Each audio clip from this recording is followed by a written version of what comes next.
Good morning, good afternoon, good evening, Notre Dame fans, whenever you're listening to today's show, however you may be listening to it, podcast, YouTube, whatever it may be. Really appreciate you guys tuning in to our Wednesday night Blue and Gold Notre Dame football show. Got a really fun one lined up. As always, I'm joined by Tim Hyde, my esteemed co-host here, man of many takes. Tim, how are you doing, my friend? Doing good. Doing good. I mean, sitting here just laughing, just planning for the show, I guess. So this is going to be fun. Literally, I feel like we're just going to be throwing spaghetti against the wall, see what sticks, and roll and bounce off of there. So looking forward to it. So, God, what else? That's it. Let's talk football. Let's talk football. And folks, please hit the thumbs up on this video. If you're watching on YouTube, if you're listening via podcast, really appreciate you guys as well. Whenever you have that time, we always recommend coming over to the YouTube channel. And of course, for everyone, blueandgold.com is your home for all things Notre Dame football and recruiting. Yeah, tons to discuss. And I figured let's bring on Mike Goolsby. We just had a Goolsby show on Monday. But is there enough Mike Goolsby content to be had? I guess not, Mike, and that's why you have your Patreon, of course, so you guys can check that out and Goolsby's Twitter bio. But Goolsby, how are you doing, my friend? I'm good, man. I wanted to get on and talk to, as you said, the man of many takes, Tim Hyde. I wanted to talk quarterbacks with Tim. So thanks for having me. Good luck to us all. So we are going to start there. Did you guys see the video of Notre Dame's quarterback? This is Riley Leonard. For folks watching on podcast, we'll describe it to you. Got Riley Leonard's got the little push scooter, and his right foot is in a boot, and there he's talking with Chris Mitchell, transfer receiver from FIU, and then Bo Collins, the Clemson receiver, who is not able to participate in spring ball because he's still finishing up his degree at Clemson. So that's the picture there of Riley Leonard. So Tim, we haven't heard from you on this. What's your reaction to the Riley Leonard news? I forget the exact doctor term for him. It was this plate something or the other, stress fracture or something. So what was your whole reaction to this, Tim? Still dealing with this. I talked to Tyler yesterday, Horka, about it. Yeah, I thought he had 3 surgeries, but going back to Duke after Howard Cross, body slammed him, so to speak, and he was only in a boot at Duke for a few weeks, and then came back too early. Comes back to Notre Dame. Horka reports, poor Tyler, by the way, huh? He reports the news, and everyone attacks him because he's like, hey, he had surgery. Oh, and then everyone freaks out on poor Tyler, who's just reporting the damn news. Lo and behold, a few months later, heaven forbid they brought him back too soon, right?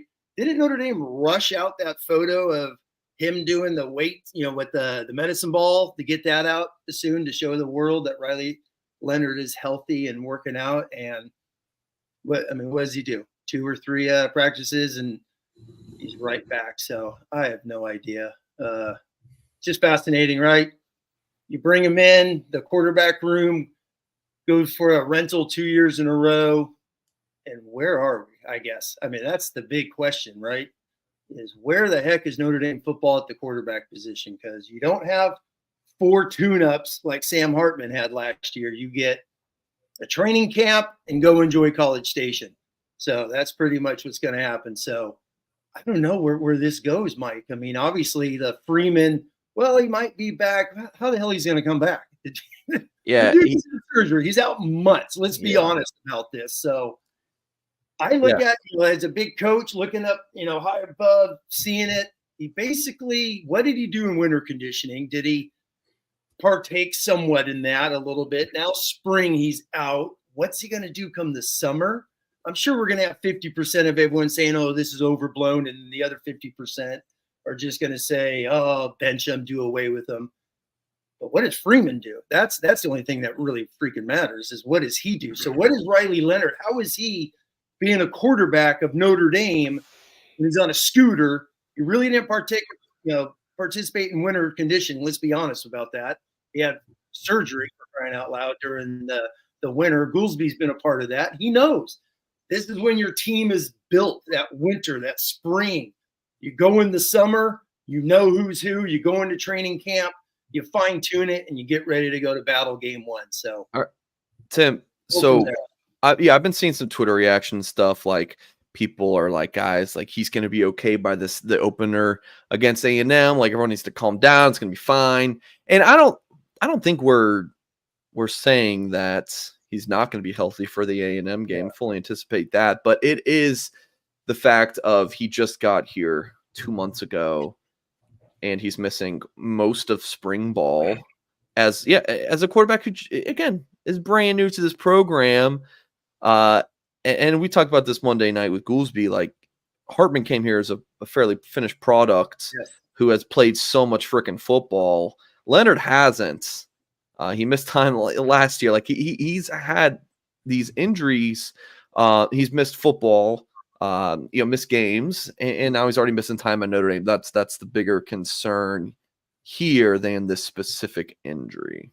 Just two quick 30-second things to go off of that is, number one, what's Riley Leonard's strength? The dude could run. He's an athlete. All right.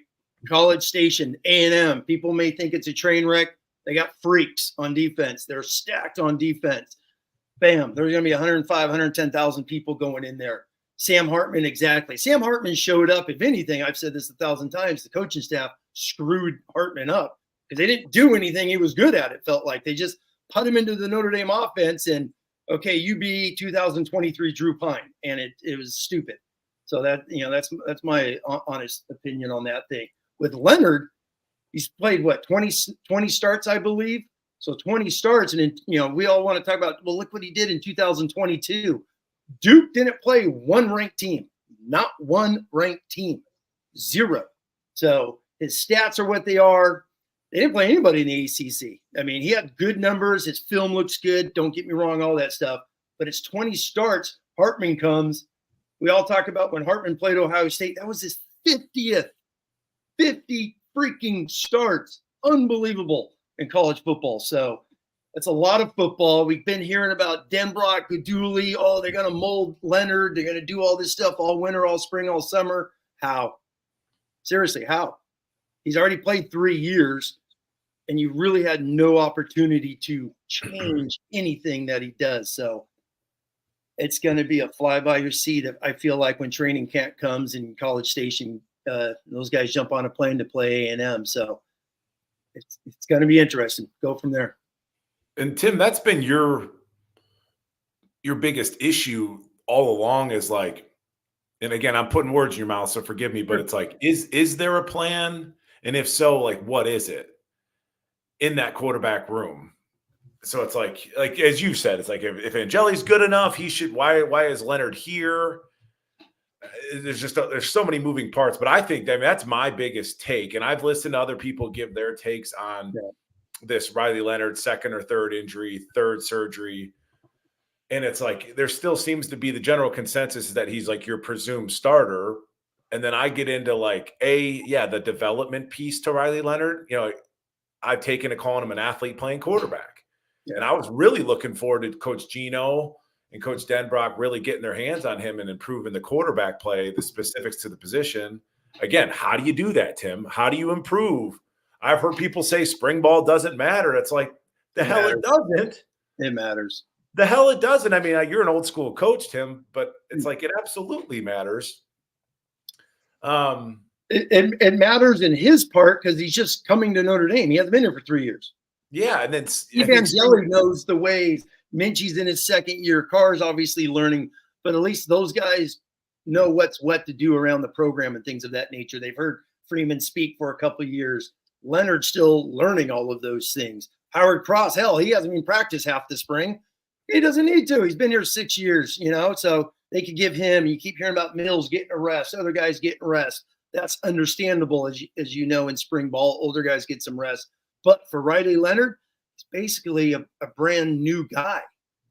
Hartman had so much experience. There was it was almost like just don't screw it up, and it felt like at least I thought they did at times. So, and the other piece is like the competition narrative, Tim, and sort of the mess that Freeman finds himself in. And that's where I just sit there and go, Steve's going to continue to get better. How high is his ceiling? We'll find out. Kenny's certainly going to get better, get more confident. Same with CJ Carr. Whereas like Riley Leonard doesn't have the opportunity to improve this spring, like whatsoever. So then everybody behind you is getting better. And then this competition thing, I'm just fascinating. I wish we could press that fast forward button and get to fall camp and be like, what's the depth chart look like? Because if Riley Leonard rolls out like day one of training camp and he's under center with the ones, if I'm Steve and Kenny, like I got a huge problem with that. Oh man, that's one of my notes I got right here. Little bullet points. Like when you're that quarterback and you're doing all the reps, you're doing all the things, especially Steve Angeli. I mean, whether you're pro Angeli, you don't think he is, whatever. He's going into year 3 after all. Is that Angeli with holding a Heisman back there? Is that what that is? Is Angeli holding a Heisman? I don't know what you're talking about, Tim. Oh Lord, I just realized that back there. So there you go. You got Singer already prepping. But anyway, Angeli is going into year 3, and I'm a football junkie, so I'm up late at night. I've been watching SC, Florida State, A&M, tons of practices. Some of their podcasts is learning about their personnel and stuff like that. And then with Lincoln Riley, Miller Moss tears it up. He's been in the system 3 years. And Lincoln Riley was just like, no, they said no to some transfers. They did. They could have had Will Howard, and there was other ones they were talking to. They're like, I'm going to keep Miller. He's going into year 3 of my system. We'll have the other guys. Angeli has the Sun Bowl, the experience. He preps all year. He's basically, Singer's brought this up, which is true. He's had every single number 2 rep for 2 straight seasons.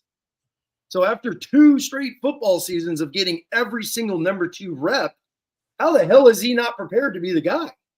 So that I go back to after the Sun Bowl, was Riley Leonard that much needed, or is it something where Freeman's just like, he's obsessed with experience, but you don't get experience unless you play? But was Riley Leonard that much needed over the other guys for 24, 25? You just keep moving forward. I don't know. It's fascinating to look at with the whole Riley Leonard thing. He's here now. Oh, he's here now. And you were talking about winter workouts and all of this, and it was presented to Notre Dame Nation fandom that, okay, Riley's healthy. Here's him throwing a medicine ball on his knees, right? Yes. But then as I told you, Tim, like I'm watching Riley move around, and CJ Carr, no baby fat on that young man, for being a true freshman. Kenny's thinned down. Steve looks great physically. I didn't think Riley looked good, man, in terms of being taught and being fit. And I'm like, okay, so then what was he actually allowed to do over the course of the winter? Because he wasn't as fit as you would assume a Division I athlete would be, just looking at his muscle tone and all of that. So I'm like, I just sit there and wonder, was he held back like during winter workouts? Because he just didn't look like an athlete that went through a winter conditioning session. It just physically, he didn't look as put together as I wanted him to. No, there's dudes. You watch the little few minute clips Notre Dame puts out, you hunt YouTube down, you see 1,000 clips, and there's some Notre Dame dudes that just look like, yeah, they've been lifting weights. They've been go back to that clip of Riley on the scooter. You see Adon Schuler in front of him. It's like, oh, dude, Adon's been working out, man. Look at that kid he looks like a freak, dude. He looks scary. He looks scary. Yes, he flashes on film. Number 8 is everywhere in all YouTube clips. He looks like a dude that's ready to play some ball. So hold on, look at him. Yeah. No, look at this guy. Is that a defensive end? Is that Javonte Jean-Baptiste? No, that's Adon Schuler. There's one that film Notre Dame put out, or some I watched, where he and KVA blitz, and KVA looks like a dude who's been lifting for 3 years in a college weight room. He's put together, and then Schuler safety blitz up the gut, and it's just like, yeah, that's a good looking dude. But back to Riley and back to Riley. Let me ask you this, Goolsby. Just going back to it's funny because Hartman, was a quarterback last year. Captain, excuse me. He was a captain. What is Riley? He's a senior. He's a senior, this NFL pedigree type of quarterback. But how are you a quarterback if you haven't done anything really with the team? You start training camp, dude. That is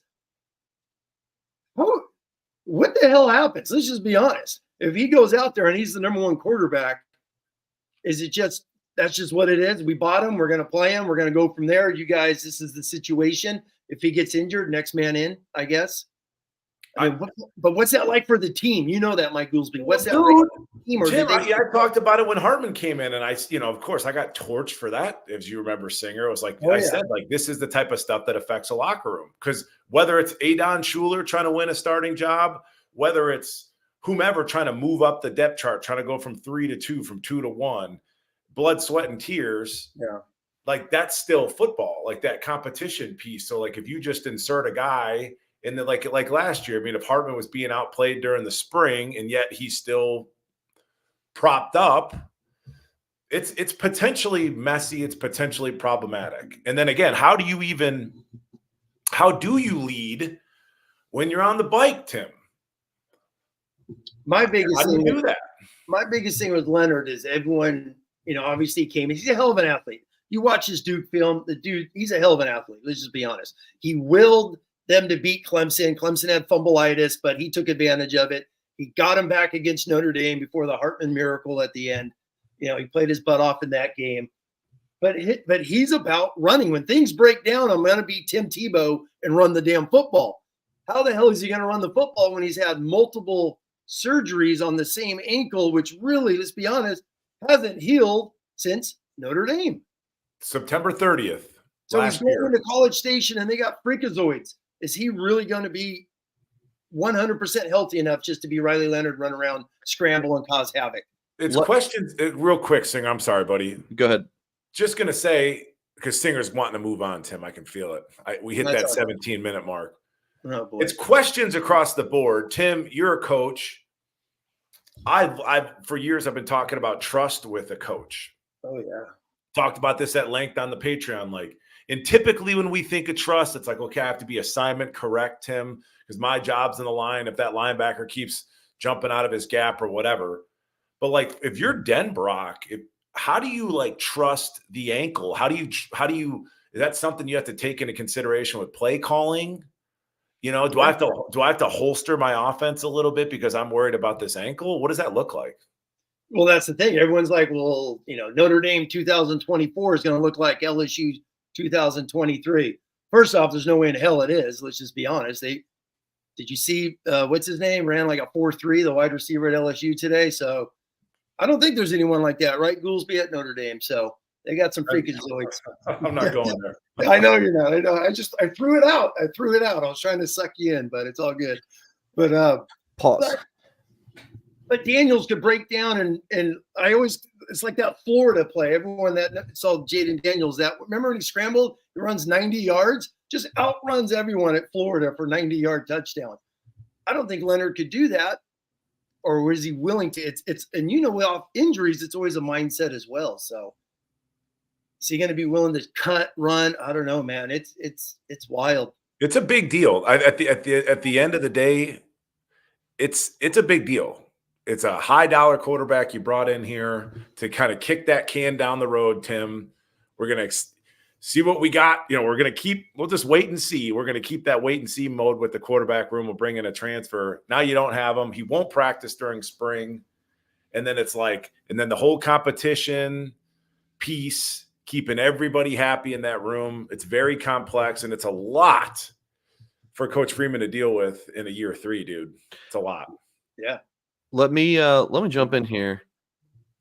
If Riley, knock on wood, if he does not get back to full health and he's just a shell of himself, whatever the case may be, and he can't go, you got a pretty darn good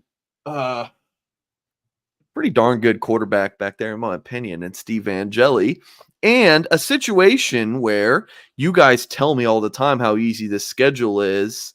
I think we would probably all agree that Angeli is a better quarterback than Drew Pine. Drew Pine went 8-2 as a starter. I think that if it's Angeli or # why not Kenny, I think that Notre Dame could still rattle off a pretty nice season here, Goolsby. That's my thoughts. Listen, I agree. And a pretty nice season, Singer. I'd like to be more specific in terms of a pretty nice season. What are you talking about? The weather, So like, they should be a playoff. It should be a playoff. It team. should be. Well, here's my thing. Here's my only thing, and then I'll toss it to you, Tim. Yes, the schedule is a bit soft this year. Yes, I fully believe Angeli can knock off Northern Illinois.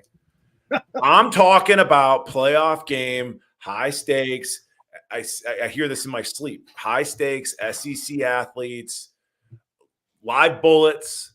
That's my concern with any quarterback that we have is can they make something happen like Tim you saw with the Jaden Daniels. And yes. I don't believe, as much as I'm rooting for Steve and love Steve, that he has the physical gifts to make some magic happen on the fly. To which my initial thought when you guys say stuff like that is, who's the last quarterback Notre Dame did have? I mean, we're going close to 2 decades since Notre Dame's had that kind of quarterback. Like, yeah, that's exactly. That's why Notre Dame loses 3, 4, 5 games majority of the time. I mean, yes. That's why we've had 20 years of pretty nice seasons. Yes. Yeah. A lot of Gator Bowls. I get it. But let's not. This is the guy holding the Heisman back here. Let's not. It's not his fault, okay? No. Just don't get him, my boy. Steve's your number 1 quarterback, fellas. So are they gonna let him throw? That's Tim's thing. Yeah. Oh, Tim, did you not watch the Sun Bowl back-to-back nights, buddy? 68% of the passes in the Sun Bowl. 68. 10 yards or less. Tim, question. If you're Denbrock, what's Denbrock looking for in that quarterback room? Now that Riley's on the shelf, what's Denbrock looking for? A passer. Hey, man, people, no one has said this. I will say the damn thing tonight. Who's Mike Denbrock spent the majority of his years with? Ryan Kelly. Ryan Kelly's a passer. He wants to throw the ball. The only reason why they ran the ball at the end because they had ass-kicking old linemen. That's why. So, and Ian Book, he trusts. That was just the way it was. But before that, man, you go back to Denbrock in the 14 to 15 years when he was pretty much the OC in those years, and they chucked that son of a gun all over the damn place. He goes to LSU, the same thing. He's chucking that thing all over the place. So they want to throw. Why do you think it's all this 11 personnel talk? The hot topic today is, Jeremiyah Love's playing a little wide receiver. Shit. Save it, Tim. Save it. But there's all these things. It's like, yeah, he wants to go 11 personnel, spread the field and throw it all over the place. Just run inside zone. So it's go for it. All right. Let's hear from our sponsors over at Augie's Locker Room.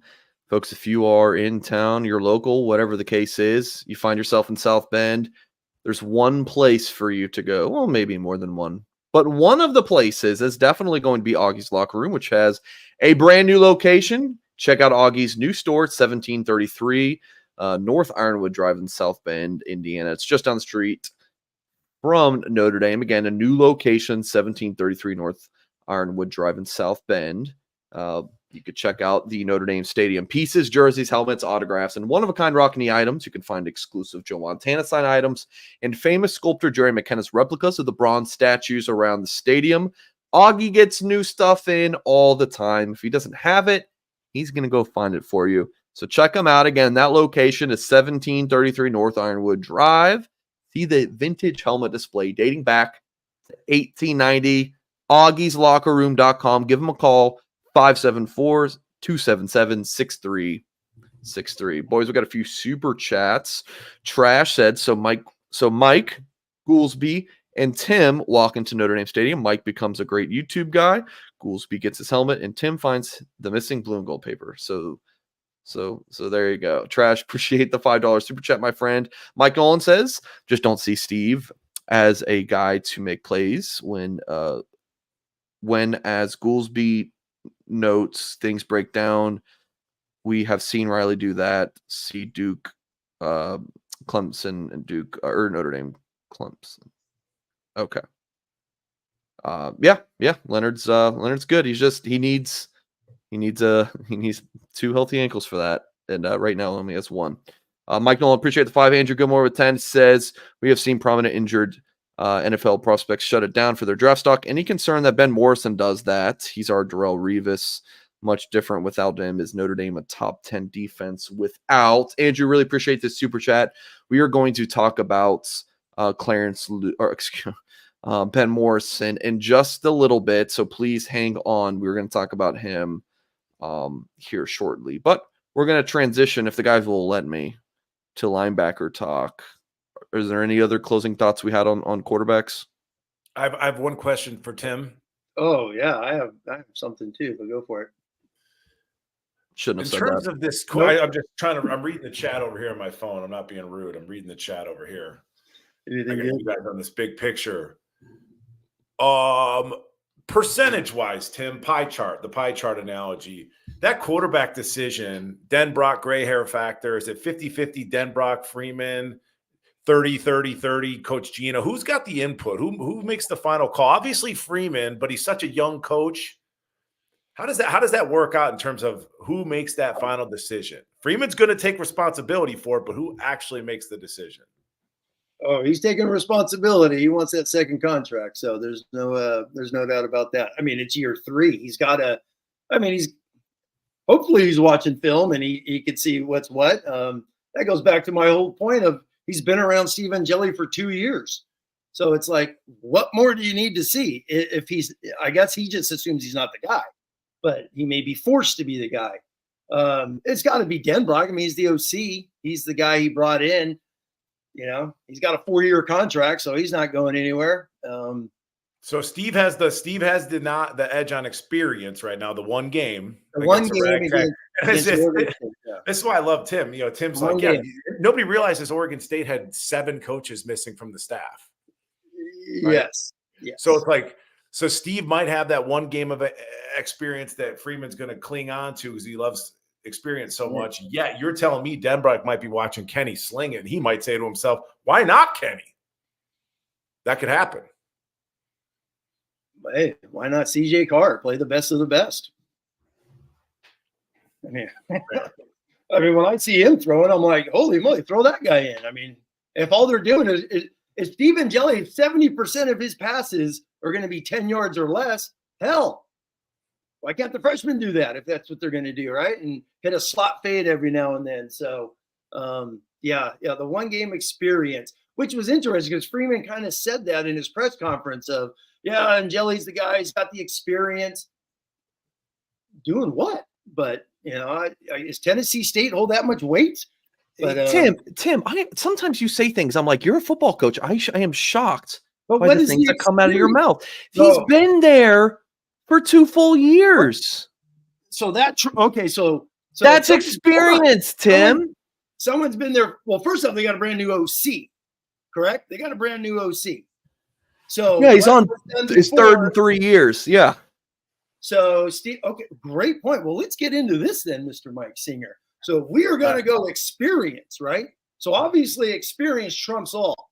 So no matter what happens this year, that Angeli's the quarterback for the next 2 years.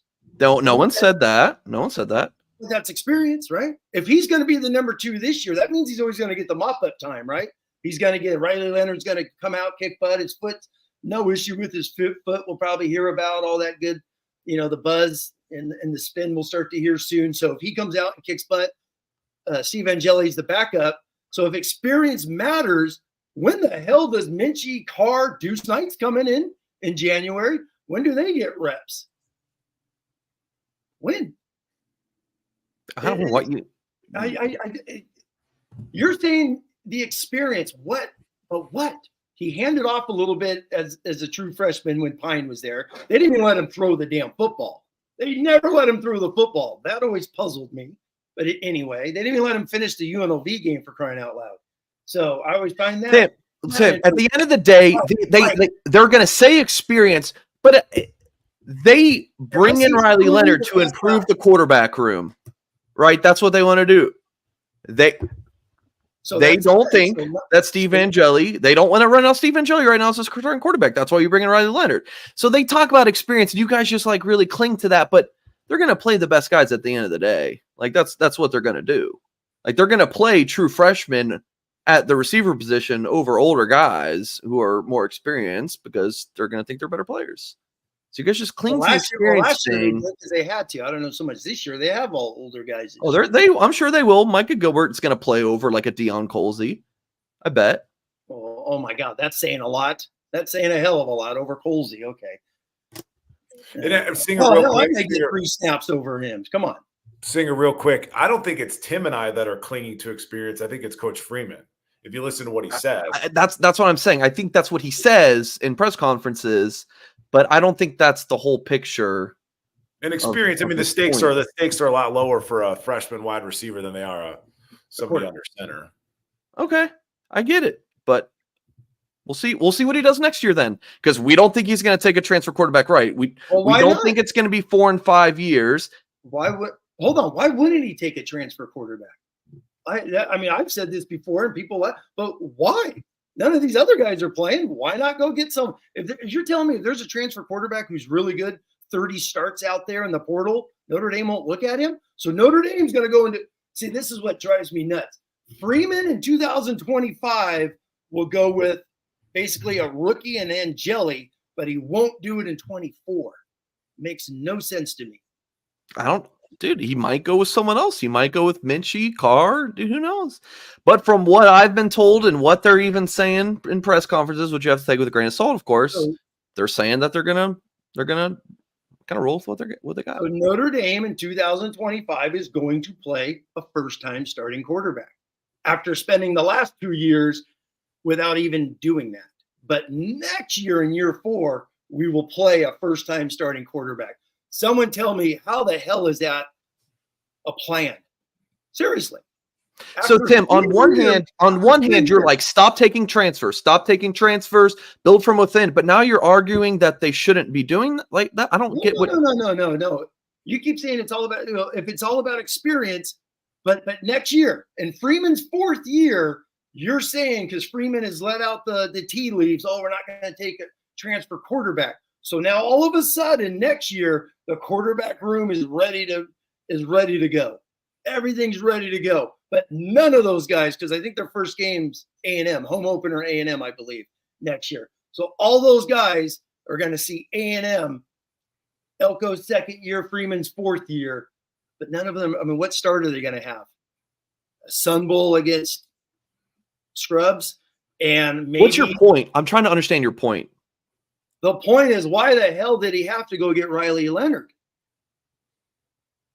That's what I don't understand. We had to, you've said Notre Dame needed a transfer quarterback, needed experience in year 2 and 3, but year 4, you don't need it all of a sudden. Next year, everything's fine. I'm saying, hell, get another transfer quarterback. If there's a better transfer quarterback out there than Carr, Knight, and Jelly Minchie, go do it. Why won't he do it? Yeah, I think, and I've read 172 text messages from Tim the last week or so. So I could maybe try to help clarify. I think like the crux of Tim's argument is like Freeman values experience for sure. That's why you go get Sam Hartman, again, 28 years old, has a mortgage payment, etc. Right?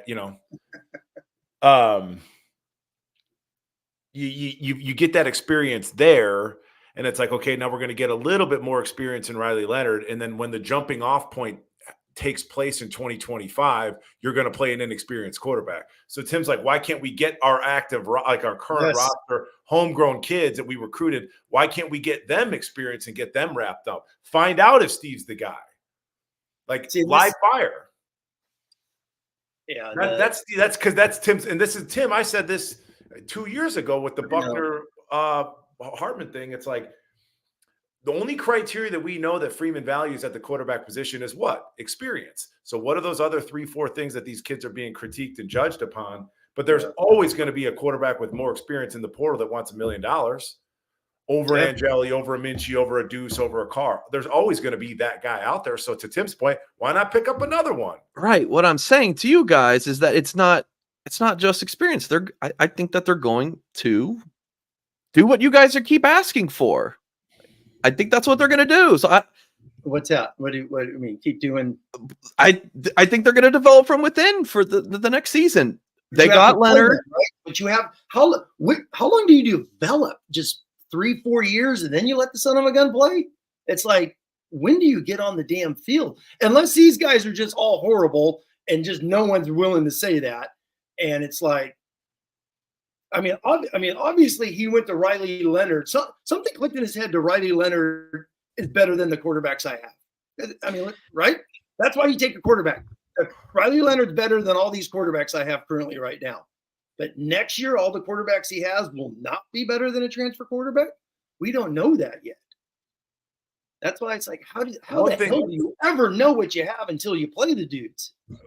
Yeah, and again, remember, Tim? It was like, oh well, so and so will get better watching Hartman play. It's like, okay, you don't get better watching. I'll never buy that. That is the dumbest thing. No. You don't get better watching. You don't. So, yeah, it could get a little messy, and then with this injury thing, I mean, you might end up finding out what you have in an Angeli or a Minchie or whoever becomes second string behind it, and then that's assuming that this is not how Freeman drew it up. And I will say one thing is clear, gentlemen: the lack of fanfare for Riley Leonard has just been really something.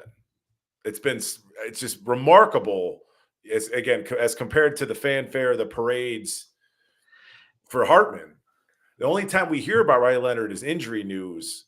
And I just can't help it, but it really does seem like finally that the fan base is ready, no matter who it is. If it's hashtag why not Kenny, if it's Steve Angeli, Tim Hyde certainly is, like the fan base is ready for a homegrown product.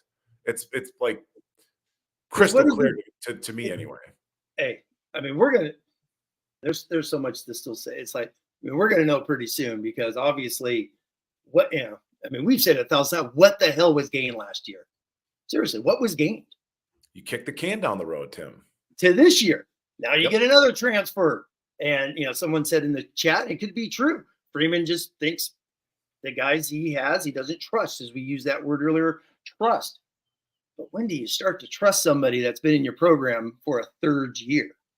Right? It's just interesting. Now this guy's injured, and we'll see what happens in the summer. We'll see what happens at A&M. A&M's the Super Bowl, so the whole rest of the season breaks off of that is what happens. So we're going to see. I'm just sitting here trying to discuss this with Tim, and I have a hard time. But what is the question, Singer? You're trying to be the middleman, nice guy, instead of. I mean, what is it? It's year 3. This is year freaking 3 for all the Notre Dame fans. They know how damn important that is. Super important. And what has Freeman done to prepare for year 3? Back-to-back transfer quarterbacks, and now one is injured. So how has anyone been prepared to take over year 3? The only one that has been prepared is Steve Angeli, because he got the second team reps, he got the Sun Bowl reps, and obviously he's gonna get the first team reps this spring. So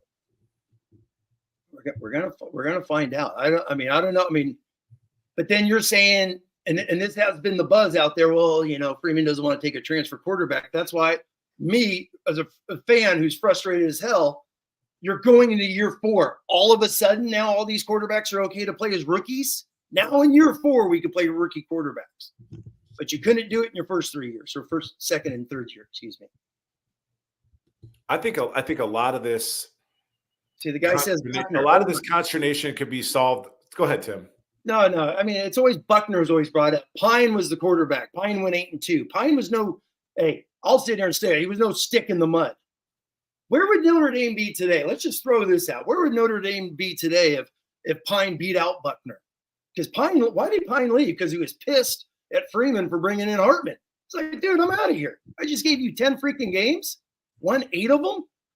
I mean, it's funny, man. His stats are the same damn stats as Riley Leonard. When you look at him, when you compare them, and they're better. Analytics, it's the same freaking thing. So what are they gaining? They lost the whole freaking season with Sam Hartman. I hope Notre Dame fans will be honest with themselves someday. And year 2 is just freaking void, man. It feels like a giant waste. And now year 3 should be hyped up and excited. It's like, man, still trying to find my way to get there, I guess. That's just me. That's just me as a fan. That's fair. Yeah, it's kind of a nothing burger, Tim, last year. Just a nothing sandwich. Yeah. But I do think a lot of this consternation could be cleared up, alleviated, if it was made public. Or, gosh, what are the criteria? Been talking about it for over a year. What are the criteria? What are the 5-6 things that we're looking at or we're looking for in a quarterback? Oh, I mean, that's playmaking ability. I mean, the best quarterback. I mean, I always hear you. It's interesting. You always bring that up, Goolsby, but it is the best quarterback. The huddle, the checks, the check with me's, the motions. It's time management, moving all those things. Obviously completion percentage, throwing to the right guy, your reads, all those things go into it.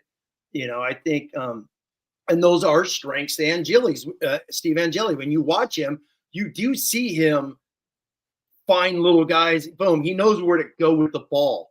It seems like, I don't think he has the quickest release and things of that nature, but he does have a feel for the process of finding the right guy within his reads and things of that nature. So I think it's all those things. I always hear you say that. What is the criteria? It's every time I hear you say that, I just want to scream and it's quarterback 101. It's like, who's the best guy? Who delivers the ball the best, I guess. Yeah, but the best is, how do you define the best? That's what I'm saying. It's like, okay, execution, making the right checks, playmaking ability, accuracy. Again, it's all, there has to be more than, who's the best, because that's all entirely subjective. Singer thinks Angeli's the best. I might tend to prefer Kenny because I think he has more talent. But what Angeli has in the execution piece, Kenny might not have that because he lacks. I think Leonard has the highest. Like if Leonard's healthy and he plays full slate, I think the ceiling of the team, the ceiling of the team is the highest with Leonard. Yeah, fascinating conversation. Someone said this is a lot of word salad. Yeah, it just feels like a circle to me. And I try to here's just it. Like that there's so much here. One, they don't have to give us any damn criteria. They don't have to. I'm sure they have it. They don't have to tell us. Two, I don't like. These coaches are not gods, they're not all knowing. You guys are like, oh, this is subjective. Hell yeah, it's subjective. Jamarcus Russell goes number 1 overall as a bust. Like, people drafted Johnny Manziel in the first round. Like, these coaches are not that far removed from, guys like me and guys like Tim and everyone in the chat. So that's another point. But but Tim, we can't just say and leave it at staff wasn't ready to roll out Carr, Minchie, or Angeli, wanted to improve the room, whether that's the right decision or not. That's what they did. And that next year, they're wanting to roll the dice on one of those 3 guys. Like, yeah, I don't know why that's like such a preposterous thing. That like, well, how could they possibly do that? And why wouldn't they get another transfer next year? Like, I don't know why. Like, I don't know why they can't roll out a first-time starter at quarterback. Like, schools across the country do it all the time. Exactly. It wasn't done this year for Notre Dame. I'm getting another beer. Let's talk linebackers. Yeah, so it wasn't done. But hold on, guys talking in the chat. We're trying to say, well, Notre Dame needs a high-level quarterback. And, dude, they lost 3 freaking games last year. They've lost 7 in the last 2 years. So I don't know where this high-level quarterback is right now. So we'll find out. Everyone's assuming it's Riley Leonard. I don't think he's a high-level quarterback, but we'll roll from there. Oh, fun times. Yeah. How about 15 minutes on the quarterback talk, Tim? There we go. 45 minutes in. We are going to skip linebackers for now. We're going to go to Jeremiyah Love, Tim, with him getting some receiver reps. Now, this is something I actually heard last year, when he was spelling Audric Estime and the receiver room was depleted. I had kind of heard that like Jeremiyah Love would be interested in playing some running back, and he looks smooth at receiver. Sometimes running backs play some slot. They don't, you can tell they're a running back. if I said, "Hey, Lorenzo Styles transferred back, here he is," like you'd be like, "Oh yeah, there's number 4, there's a receiver." I think Love looks really good playing some receiver. So he went through some individual drills in Wednesday's practice, and he did also just play running back too. So, Tim, do you like this kind of versatile role potentially for Love? Not taking it, as he's going to play a ton of receiver. It was just one practice, and media got to see a few parts of it. But do you like this that they're playing some, or potentially having Love play some receiver? Yeah, I mean, it's fun. There was one clip where he was the outside receiver, short motion, the stack on the slot. They did that with Kyren Williams a bunch. So, you know what I mean? Kyren Williams is a hell of a wide receiver, so I could see him being that type of a guy. When they went empty, Kyren Williams was always one of the 5 wide receivers all the time when they went empty. Even going back, it's funny, looking at him, it's like, think of Theo Riddick, who played running back and slot, CJ Procise, running back and slot. So a couple guys like that, and obviously Kyren Williams comes to mind, moving guys around. So yeah, but I don't know. I don't know if like Kyren was getting receiver reps though. Like, so for me, it's like, all right, if you're going to get more pain, if you want to get more price in there, don't take me off the field, But when they went empty, he played wide receiver. Kyren Williams wasn't. Yeah. But I'm saying I don't think Kyren worked as a receiver during practice, like with the receivers, like we just saw Love did. That was my point. Well, he's playing wide receiver, so who's on the bench for Notre Dame? All these wide receivers, I keep being told how elite this wide receiver room is. So now Love's playing wide receiver, so who's on the bench? If he's playing slots, that means Greathouse, Faison. I'm just saying, it's fascinating. You need some rogue shot? No, it's Papa Gummy too. No, well, you're talking about him playing a wide receiver. Well, if he's a wide receiver, who's on the bench? That's what Tim, if he gets. And I'm trying to say Kyren did it, and you're saying, well, he didn't practice a wide receiver. No, but he played wide receiver in games when he went to 5 wide. Who's to say that's not what they're doing with Love right now? But is Love going to play the X boundary receiver? No, I highly doubt that. No. I think it's worth noting that, like, it seems notable that he's practicing with receivers. Yeah, I don't think Kyren would line up with those guys. I just think 5-10 snaps a game would be cute. I like it. Get the playmaker the ball. Goolsby, what do you think?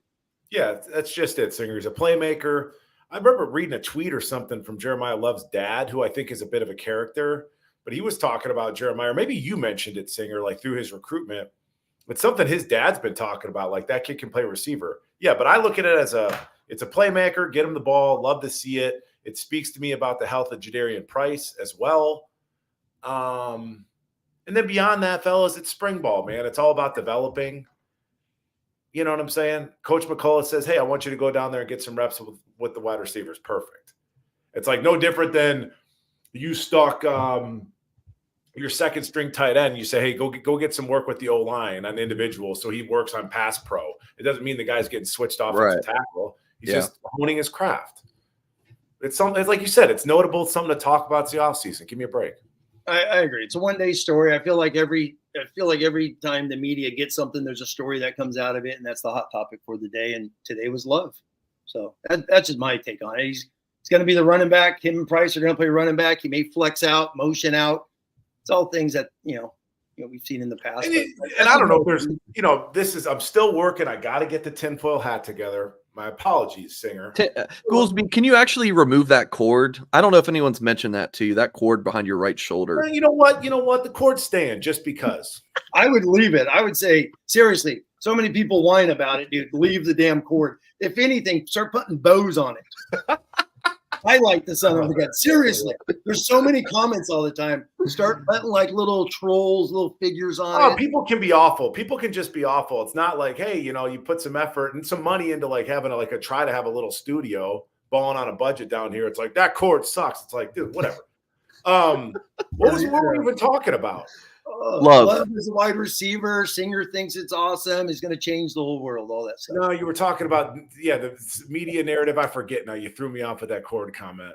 I had something juicy too, but no. I mean, every practice there's something. There's always a storyline in today. Oh yeah, my tinfoil hat. My tinfoil hat. Yeah. Might there be some gamesmanship where it's like, okay, these coaches aren't naive. They do realize if you put your stud running back, young talent, speedster at wide receiver, the media is going to glom onto it. It's can we sprinkle that? Now that's something Coach Elko at Texas A&M's got to prepare for. You know, that's how my mind works. I hear you. Garth says, tell me Jeremiyah Love and Jadarian Price don't remind you of Tony Brooks and Ricky Waters. Ooh, 1990, that was a good year. Those dudes could run. Yeah, that's in Love would be Ricky Waters in that scenario, Tim. Oh yeah.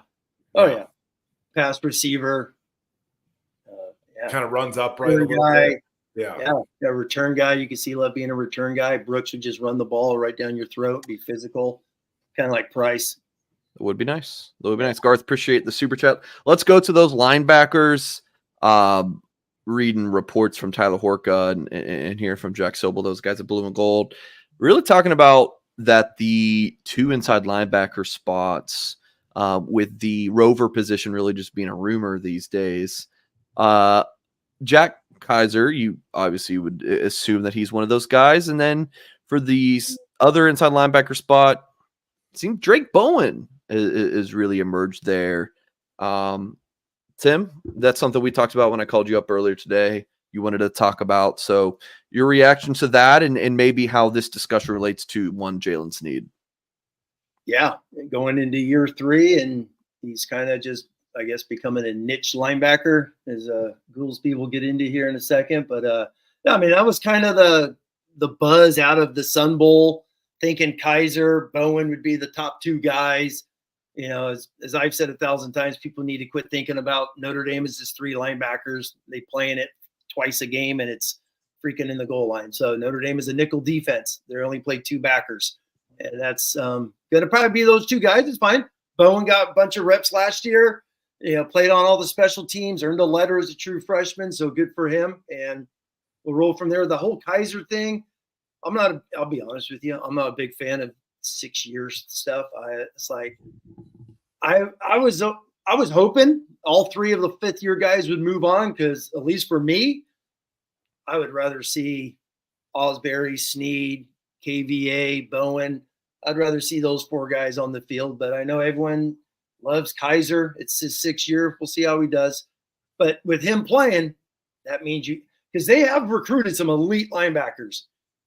Still got a bunch of them on the bench. They're on the bench. So, and what does Sneed do going into year 3? Unless he's just like, hey, I redshirted, got my reps last year, got my experience, more experience as a junior, take off as a senior, come back as a 5th year guy if it's there. So that's kind of, I guess, how the Sneed path is right now as you look at it.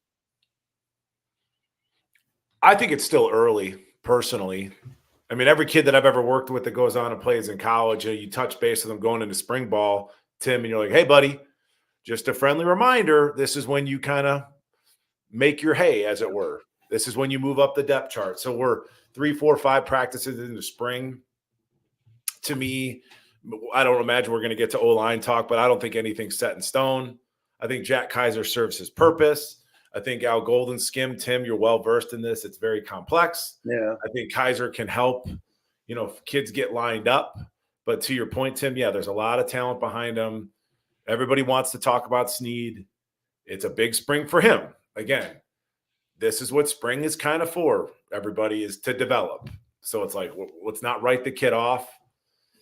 He has work to do. He has a lot to learn still, but I'm still optimistic, and I think it's still early.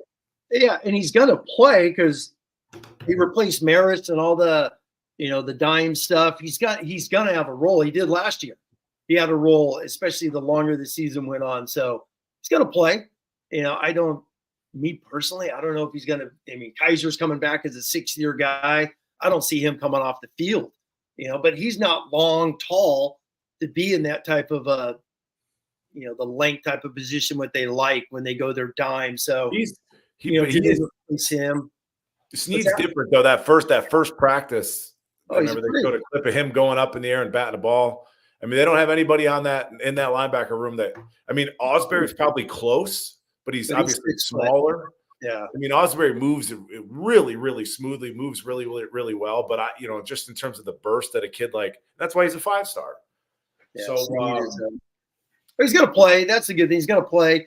But yeah, it was Bowen, Kaiser are the two main backups. KVA and is it Osbury Snead combo? That's going to be interesting to see what comes out of there. I think they're all going to play in some capacity. And again, I think Jack plays Mike on third and obvious. You bring Snead in or something for coverage, blitzing purposes to play Will. Kaiser plays Will on mixed downs, and you have like KVA or Bowen. I think a lot of these kids are going to play like we kind of, at least early on in the season, until they kind of get into the groove. But man, being a linebacker, especially a defensive coach, man, sometimes they love just their starters. And we saw it with JD and Maris, the amount of snaps those guys played the last couple of years. So if Bowen and Kaiser, if they're solid, especially I'm just thinking first and second downs, I don't think we'll see a lot of rotations. I think if those two guys are the true studs, those are going to be your main guys. Then their dime packages could be anybody. Hell, they only play one down guy most of the time. They always move Botello into 3-tech. So still very early. I like Drake Bowen. I think I kind of athletically, Tim, I think I kind of prefer KVA. He just seems a little, and there was a play in that bowl game where I think a back kind of ran a wheel route or something, Tim, and Drake got kind of lost for a second, then he had to track the guy down. Yeah. And I just didn't see like a lot of long speed on that one given snap. And I think the KVA gives you a little bit more in terms of like the long speed. So that's just something to play out too. And then the other thing too that folks, and if we get to the Ben Morrison conversation, a lot of this coaches have to keep guys happy. So it's like Ben Morrison's out, so Clarence Lewis becomes, he steps up. It's like, well, they don't want Clarence Lewis to go anywhere. No. So you kind of keep him happy early on in the spring, so he doesn't jump in a portal just for depth and all that. So there's a lot going on. It's still very early. All right, let's go to Ben Morrison. So the news there, we can pull up the tweets that Notre Dame put out Tuesday morning, right at 10 a.m. By the way, this is very prepared. Junior cornerback Ben Morrison underwent successful arthroscopic surgery on his right shoulder Monday, March 25th, with Dr. Brian Radigan. Morrison is expected to return for the 2024 football season. It doesn't say the start of the season, but I'm not a doctor and don't know off the top of my head like how long this recovery is supposed to be. But Tim, when you saw this, what was your initial thoughts on it? Get back healthy. I mean, seriously, it's like it's just like, holy moly, man, get back healthy. Shoulder, did it happen? First thought is, okay, is this practice? Is this some sort of a cleanup happened during this? What's the backstory on this? Did it happen in practice? Hit somebody and popped out, and you got to go have surgery? How soon does he come back? Those types of things. I mean, Goolsby knows a few more about shoulders than all of us combined. So that's what I'm curious. Is it hurt at practice? Is it more of a cleanup thing from before? But when they said, what did that tweet say again? Should be back or will be back? Yeah, expected to return. What does that mean? It doesn't say Northern Illinois, Florida State. What does that mean? But just get back, man. I know everyone's hyped on this D. They're hyped on the D because of Ben Morrison. You go Lewis and Mickey as your two starting corners, to me, changes a heck of a lot. Goals? Yeah, the timing's very strange to like go 3-4 practices in. Okay, now I need to get something cleaned up. But yeah, I don't have labrums in either one of my shoulders. So like I'm well versed in shoulder stuff. You can play through a lot of it. The timing's weird to me. They said he had it scoped, but like Deion Colsey had his knee scoped last year and missed the whole damn season. Not to say that that's the case here, but until you get more specifics, I think it's kind of irresponsible to comment. But yeah, to Tim's point, come back. If it was just a scope, I'm sure he'll be fine for fall camp. I just find the timing. I mean, you've been doing pull-ups and bench press and all kinds of shoulder crap through the winter, and it's like, well, now I need it scoped. It's just a little bizarre to me. But do you guys have Andrew had his super chat. He wants us to talk about What's up? yeah, the opting out thing. I don't want to touch that with a 10-foot pole myself, but I don't know if either of you guys want to. I don't. Oh, opt. I don't. I mean, I don't think he would opt out of a season. I mean, I don't think he would. Trying to win a national title. Well, remember, I'll play along. Yeah, go for it. I don't see Ben Morrison doing it as a concern. It wasn't until you brought it up, Andrew Gilmore. Yeah. But do you remember Kyle Hamilton? Love him to death, respect the hell out of him. I mean, he only played a handful of games his junior year. I think he sat out the last 7 games because of, forgive me, I don't recall what the injury was. So he didn't technically opt out, but he's like, I got enough hay in the barn. We had that. Yeah, I mean, Hamilton had that side of his knee issue and things of that nature, I think, right? I think he heard it in game 7 whenever the SC, I think it was SC. He didn't play the second half of his. Yeah. Oh, no, exactly. He still made All-American because he played enough games. It was games, I think 6 or 7, whenever SC was. And yeah, he missed the rest of the year. That I understood. Morrison is missing a top 10 pick. I don't know. I haven't studied next year's corners and things of that nature. So, someone just said in the chat, numerous players have done this. Who's done this outside of the COVID year? I don't know. Sam Hartman did it in the bowl game, dude. That's a bowl game. I'm talking a season. But sitting out the entire year. Yeah. I don't see it happening. No, guys did it during COVID. That was COVID. A handful of players did it then. I don't know anyone who's done it since. That's the big difference. Hamilton's happening during the season. Yes. What year was that? 21? It was 21. Yeah, so not making the playoff. So yeah, I think that's kind of a big difference. This is well before the start of the season. Get back in time. The bigger conversation though is when you get some of these elite first rounder type talent, it's this is what potentially comes with the territory, stuff like this. And I mean, everybody's talking about the playoff, Tim. And I'm I can guarantee you there's going to be kids that sit out playoff games. Guaranteed. And there's tens of millions of dollars in the line. You can't even fathom it, but of course they're going to sit out. Of course. You know it. I mean, it seemed unfathomable a decade ago that somebody would even sit out a stupid bowl game, and now it's commonplace.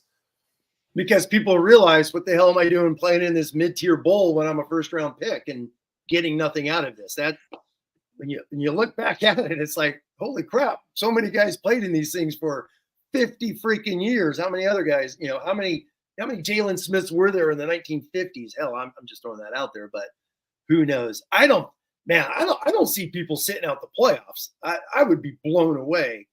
So would I, but I bet you it happens. Yeah, you're right. Yeah. You're right. Andrew mentions they were in the playoff hunt. Yeah, that was the year they lost to Cincy. So that was a one-loss regular season team, but yeah, they did not really have the strength of schedule to overcome that in 2021. Losing at home to Cincinnati there. Yeah. So I guess technically in the playoff hunt, but we're not making the playoff. Just one more super chat, and then we're going to hop out tonight. Garth says, Goolsby, you're my guy. I trust when it comes to linebackers. Can't Snead and Osbury play a JOK role, or do we not want to run that defense anymore? Yeah, it's a shame because to your point, Tim, we got linebackers stacked on top of linebackers. It's like crabs on the deadliest catch. It's just that linebacker room was just a crab bin, just full of talent. And there's only 2 spots available to answer the question. It's we've really moved away from that rover position, which JOK played. And JOK is kind of one of one in terms of his God-given, the quickness that kid possesses is stupid. When you watch him, especially in the NFL. So yeah, there's 2 spots. And there's 8, 9, 10 linebackers on the roster that are vying for those 2 spots, which is why, again, tinfoil hat, I still think that I see some of these kids that they recruit. You could have a package, a 3-3-5 package or something like that, which obviously Freeman's familiar with. And then can Snead play rover? He's the only kid on the roster to me that has the physical traits to do it. Now, does he have the mental piece down? That remains to be determine. Osbury to me has always been a will. I don't think he has the length, to be in these that passing window, the alley, like that vertical alley, like a JOK 6'1" with crazy long arms. He's in that throwing window. Osbury's a will all day long. Yeah, he was a true Mike at high school, and he blitzed all the time. Yeah, crazy good player. He's just small, man. Yeah, he's an inside backer. Just reading the YouTube comments, people are arguing about speed of linebackers, and I'm like, I do this for a living. I couldn't tell you. What's the argument, Mike? What's the argument? Kingston versus Bowen. I'm like, I don't know. Like, what did people have these 40 times memorized, or I'll say just Kingston knows how to move C to C gap, man. He knows how to maneuver through the tunnels. He's a different dude when you watch him play. Just imagining Osbury's the same way, Tim. Go back to Osbury's high school tape, real slick, Yeah, he is. Kingston's freak. He's freakish. I mean, I just saw Bowen doing, and again, I'm a fan of Drake Bowen, but I saw him doing that All-American game going, and again, this is coming from somebody that trains kids every weekend, specifically on movement stuff. And I was watching him do a bag drill, and I'm like, either he's a little tired, maybe it was the knee brace he had on, maybe the pants are too tight, but he looked a little tough, a little tight, rather. I was there. I saw Kingston. Kingston definitely looked, more fluid, better hips. More fluid, not as much weight on him. But yeah, Bowen knee brace. And then the other thing that you see on KVA's film is if it's an outside speed option, toss play, something wide, KVA has that ability, long strider, he just sucks in that ball carrier. And that I'm sure that running back's faster, but the combination of the angle and the long stride, it's just he just eats up ground. Yeah. And he's long. He's got long arms, man. Yeah. You watch, I'd love to know his arms. They're crazy. When you feeling he just engulfs running back. And he's been doing that. There's so many. Look for 27 people. When you go on YouTube and you're hunting down all this film everyone puts out there, 27's in every film somewhere. Yeah, he's a freak. Looks good. Can we talk about this, Tim? I love linebacker talk, right? That whole slow till right? You teach kids slow till So I kind of teach pat, right? So you're pat, you're diagnosing, boom, you pull that trigger. Like when KVA pulls that trigger and he can slip blocks and probably Bowen maybe a little bit more, physical, old school thumper-ish. But yeah, watching KVA play high school linebacker, you can't do it a lot better, Tim. You just can't. No. Yeah. Notre Dame's looking to sign 5 more to have 2 play. So here you go. Tim. Sir, all the linebackers. You're not wrong. You recruit so many linebackers and they play 2. So, but you make one a Viper, you make one this guy. Exactly. They play 2 inside backers, but one becomes a DN. Yeah. One plays they have a term for it now. I forget it. Notre Dame football. They make terms. New Burnham, obviously. Burnham. What is it? Position, Tim, in that Aztec package that Snead's playing. What's that position called? Oh, they have a money. I think. Oh, it's money. Money's their little Maris position. The Maris, but she's always out there. Roman playing. The gadgets. Magnet. Well, if it was Maris, they should have called it Magnet as opposed to money. It's good. It's good. All right. I think we're going to end the show there. Well, is Maris getting drafted, Goolsby? You got a $2 bet? I hope he does. Okay. I think his best football is way ahead of him. I thought he ran well. It's a shame J.D. Bertrand didn't get a chance to run. He's nursing a foot deal. Yeah. But yeah, I hope he does, man. Incredibly violent player, physical, tons of burst, It was just frustrating to watch the lack of production. And as I told you, Tim, I'm like, maybe the kid's being instructed to run into those guards. Maybe he's not supposed to get free on a blitz. I don't know. But yeah, I hope he does get drafted. And I hope, like I said, I think his best football's ahead of him. I do. Okay. We're going to end the show right there. Folks, please hit the thumbs up on this video if you've not done so yet. Of course, subscribe to the YouTube channel here if you are new. blueandgold.com is your home for all things Notre Dame Fighting Irish football and recruiting coverage. A lot going on with the Notre Dame football team. Obviously, spring ball and then recruiting angle of things is very busy as well. So we're going to end today's show right there. Thank you guys for watching and listening. And as always, we will catch you next time.